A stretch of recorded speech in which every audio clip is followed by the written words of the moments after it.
Yo, there's the A Foundation, but I'm with the B Foundation. What the hell is a B Foundation, dude? We don't know. I don't know either.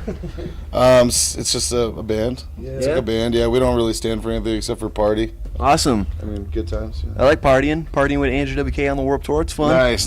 He parties like whiskey bottles flying around. We party like people are passing blunts to the stage. Oh, crazy. Yeah, it smells. So every time B Foundation plays, like there's like this funky aroma around the stage. I don't know what it is. It was like this big fog, and it's like, what the hell is At that? Warped Tour too, people are like, what is this? You know, like they think it's like, you know, when we go out and play our own headlining shows, people are used to it. But I think the kids walking through here are like, it smells like Daddy's room, you know. Awesome. Reggae, huh? Except it's not really reggae. It's like you like No Effects? No Effects. It's like No Effects is slower stuff, like their ska reggae stuff. Right. It's like either a kick-ass reggae band or like a not so kick-ass punk ska band. In between, as far as the energy levels. I don't know what to do with my hands. This is his first interview ever. First time on TV. I've never even played a show before. You know, I just in the band. yeah. I'm just here to hang out. You know? Hanging out. No, I sing and play rhythm guitar in the crew. I mean, me and him have been in the original since about '01 is when we started it. So you know, it's been a while. Awesome. We're definitely feeling it, but you know, we're getting a good following now. You know, we're getting our name out here. This is our first actual time touring on the Warped Tour, so we actually get to experience how tough it can really be. It's rough. Yeah. Meeting a lot of connections as well. Yeah, oh yeah, meeting a lot of really cool bands, like stuff that I've never, you know, heard of, like Art from the Everclear. You were just talking to him, and he was calling it Cookie Monster. And you know, like a lot of it sounds similar, you know. And I think that when people hear us play on the Warped Tour, it's kind of like a breath of fresh air. Yeah. You know, like shit.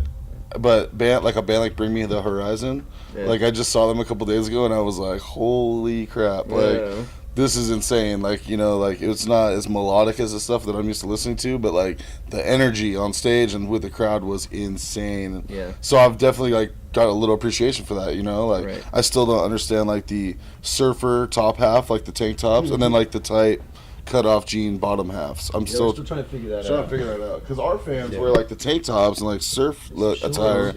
So I'm like at the front, we're like, you like reggae? Come check us out. And they're like, no. I'm like, God, you have a Bob Marley shirt on. We didn't know it was like cool to like reggae colors, you know. We're learning every day. Yeah. There's a lot of unique fashion on the Warped Tour, you know. Yeah. Some girls walking around naked. It's all good. Yeah, well, that's my favorite part of Warped Tour. The problem is like the age barrier. There's a lot of young girls out there, and we're not creeps. Well, I'm not a creep. It's super hard not to be a creep on Warped Tour. That's what we're trying to say. It's hard not to be a creep. You're like, hey, come to my bus. Let me check your ID. Okay, you're really 18? Yeah, we'll say you're 21. You know how we gauge it? If they have a tattoo, they're 18. There you go. That might. That's the sometimes. We're in the no shake over there, so maybe not. Yeah. Well, guys, how long were you on the Warped Tour for? A couple weeks? Couple weeks, yeah. We started out on the Skull Candy stage. They're like one of our sponsors, you know, and we already had like a week booked with Kevin Says, and we want to say thanks to Kevin Lyman, man. That's awesome for us to give us a shot on the West Coast. But then Skull Candy was like, we got this other week for you before, and it's been an amazing trip, man. We're up here at 7 in the morning every day, and we feel like, you know, we're like one of the hardest working bands doing the tour, man. We're out there every morning with flyers, hitting the line, and basically begging people to give us 20 minutes of their time and try to change their lives, you know, in a good way. And that's what you got to do. That's how all the bands, you know, they go out there. It's rough, dude. You see the bands sitting out in their buses, you know. Yeah. Where they're going to be. In their buses still on the next tour. Where are you guys going to be? Selling records. Yeah, exactly, bro. Well, guys, nice meeting you. Same. Yeah, Glad to you guys caught up with me. You're like, hey, Vinnie Langdon, come over here. And I was like, all right. B Foundation.